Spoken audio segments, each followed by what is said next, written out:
Thank you, darling. It's interesting how the truth can sometimes seem might malleable, depending upon your point of view. Like how those dime novels make you out to be something you're not? Jack, don't be starting trouble. No, he's right. They do tend to exaggerate. Did they exaggerate your part in taking down the Daltons? Well, I was there in the flesh, boy, so I saw what happened firsthand.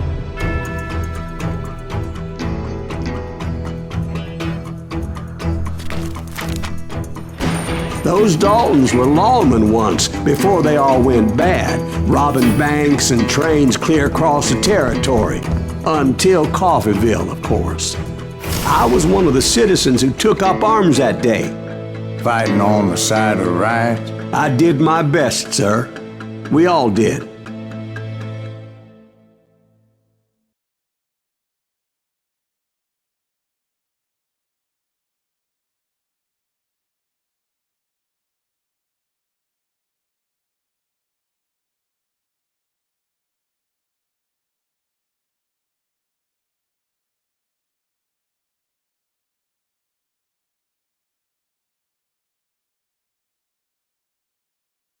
It was early morning. One of my friends was a local gunsmith, and he handed out firearms to anybody who'd take one. You see, the Daltons got it in their heads to rob 2 banks at the same time. 2 banks on the same damn street. Shoot him, Emmett!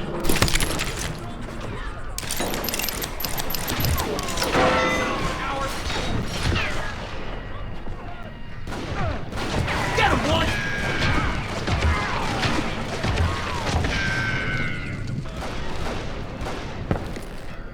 Story was Bob Dalton's girl was always riding him about how he had no ambition.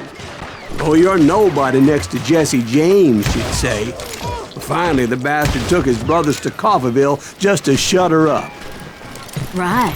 It's always the woman's fault.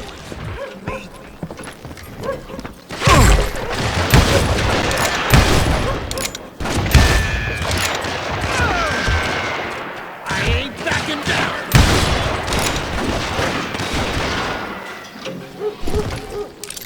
Over there!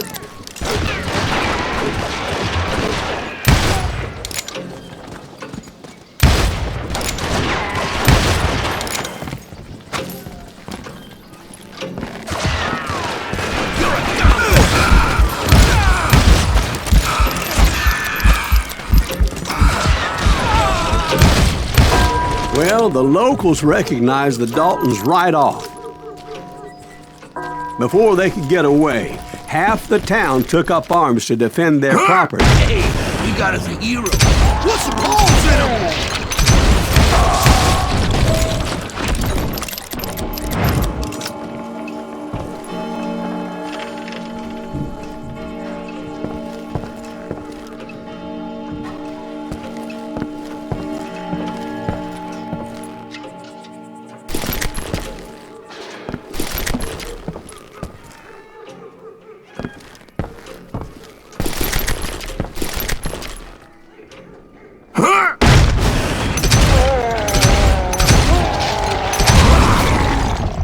The brothers paid dearly for their stupidity, but everybody knows they had it coming. There's more to it than that.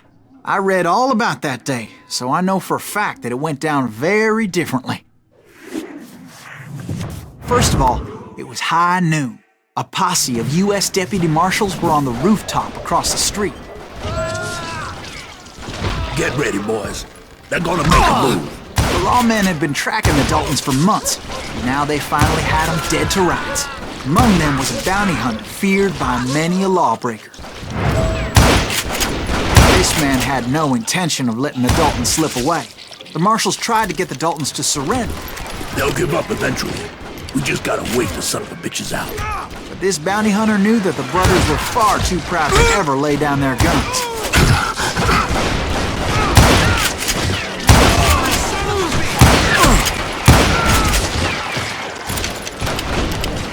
He went in there alone to confront those criminals. One of the marshals shouted, "Where are you going?" Are you crazy? Hey, where do you think you're going, dumbass? That rifle's mine. But he paid him no mind.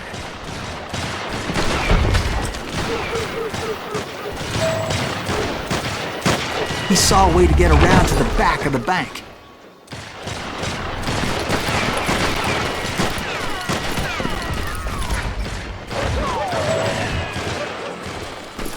Then he figured out how to hit the Daltons from a direction they weren't expecting.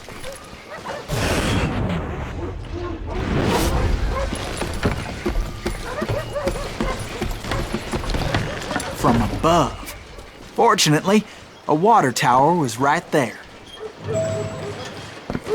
A moment later, he was climbing up a steep ladder, laughing at danger as he did.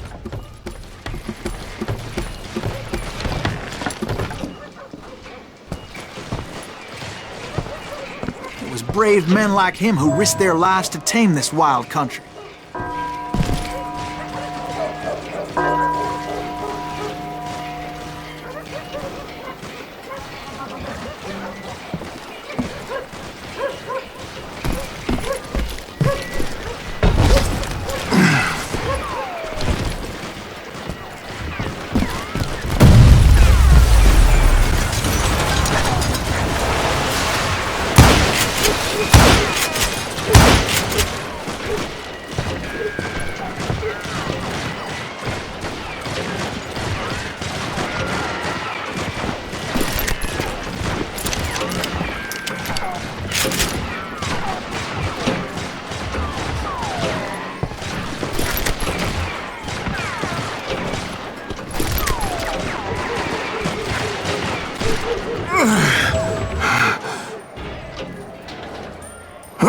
We've got company.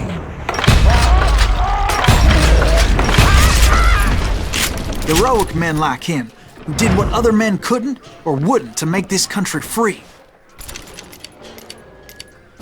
Like Jim Bowie and Davy Crockett, who died defending the Alamo.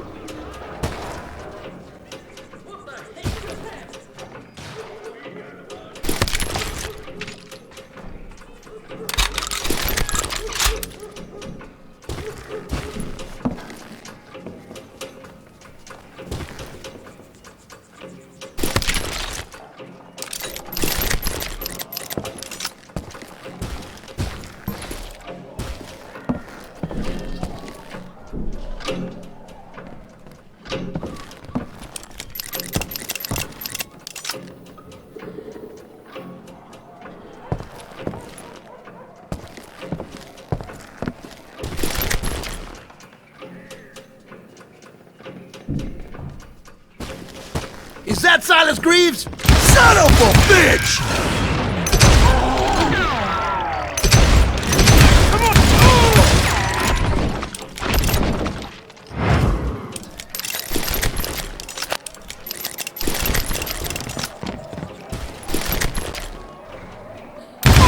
That's right! Run!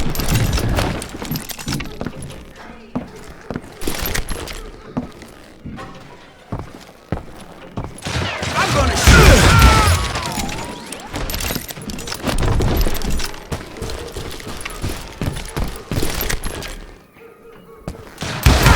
Brother, I'm gonna make you pay for that!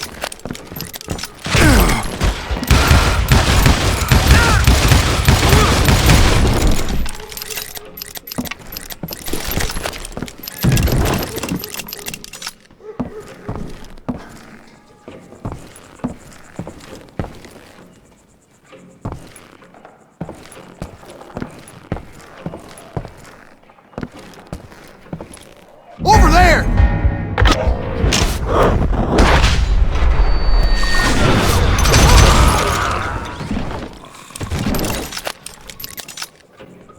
Huh? That's Silas Greaves! What the hell? He came away victorious, taking down those thieving Daltons. Get out here!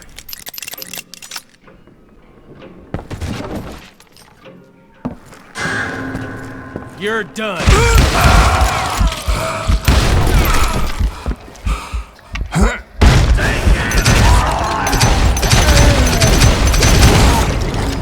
His name was Silas Greaves, and when the dust finally settled, he was the last man standing.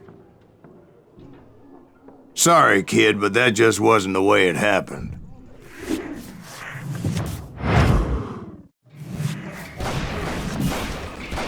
It was early evening, not high noon.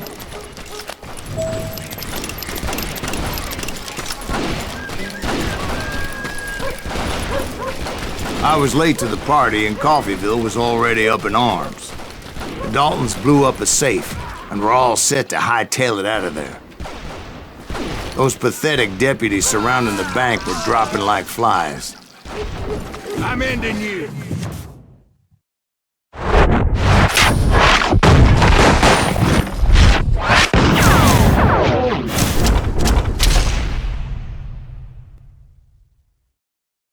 I had been tracking those jokers for months, waiting for them to do something reckless. Thank you. And finally, they did. Those stupid bastards decided to rob 2 banks at the same time in the same town where everybody knew them. But they still had friends in Coffeyville.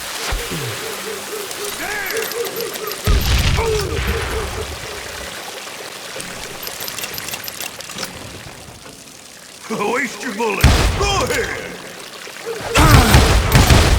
That asshole get away with this.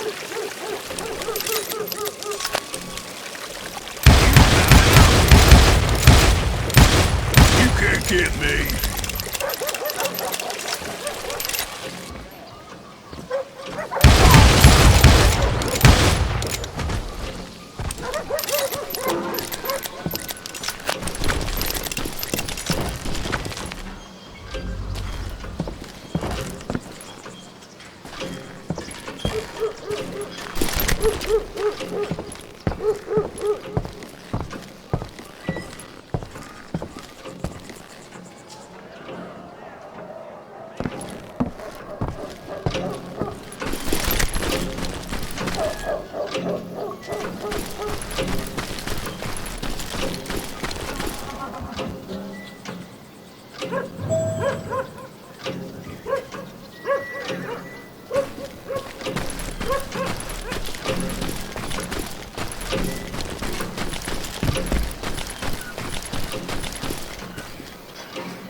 Those friends came after me like a pack of wild dogs, tooth and nail.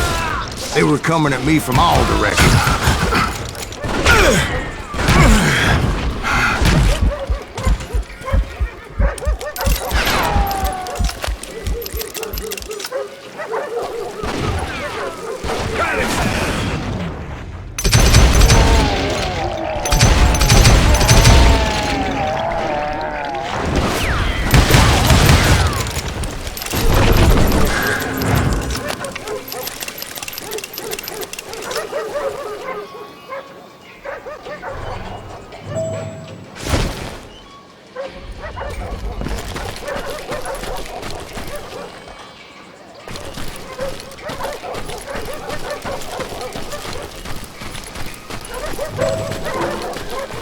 I caught sight of the Daltons running with the money and didn't want to lose them.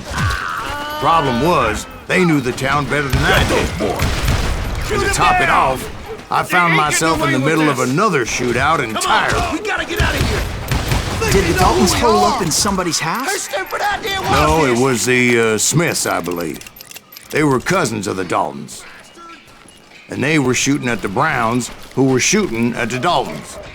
Which wasn't any surprise, because those 2 families have been feuding forever. And since the Joneses are related to the Browns, they shot at the Smiths, pissing off the Heimhoffers, whose daughter recently married a Smith. Well, bullets were flying every which way as all the old feuds in Kansas caught fire all at once. There was a hell of a lot of pissed off people in Coffeyville that day. But that's just the way life is sometimes. Shit happens.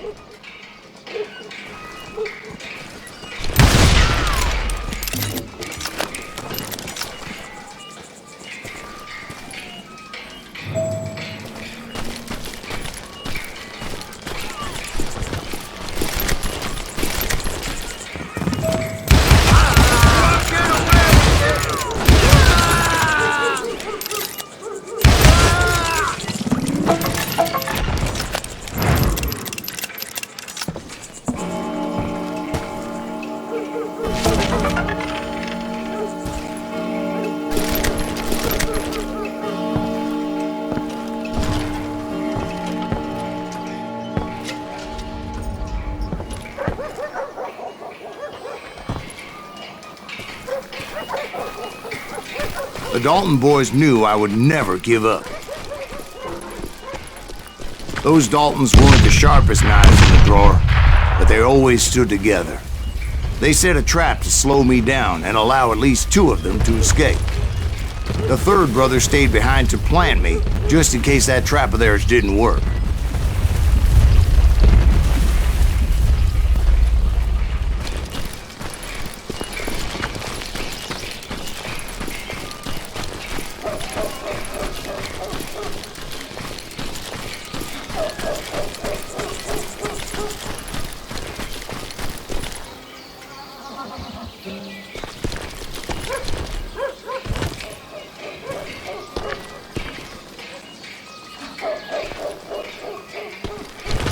It was Emmett, the youngest, and he decided to stand his ground and face me down. I ain't afraid of you, Silas Greaves. This is where it ends for you. He was determined to protect his brothers, and I understood how he felt. Taking me on all by his lonesome wasn't exactly a recipe for a long life. You ain't getting by me, Greaves.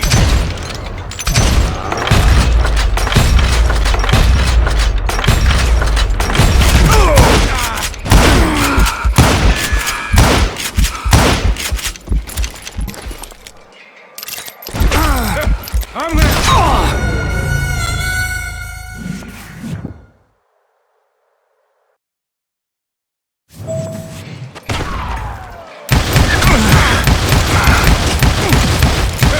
I'm gonna cut you in half!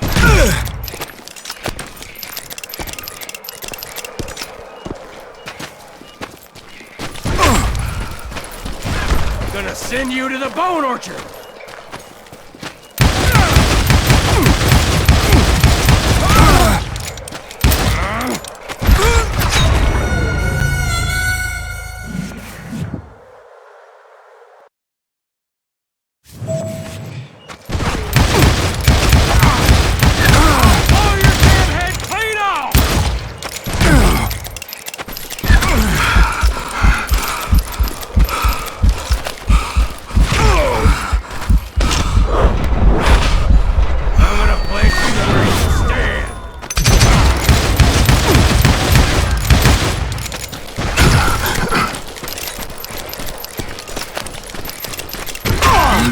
With the wrong damn Dalton.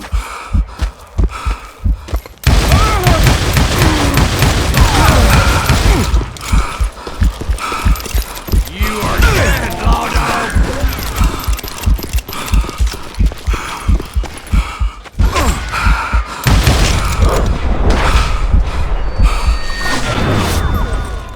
Lucky bastard.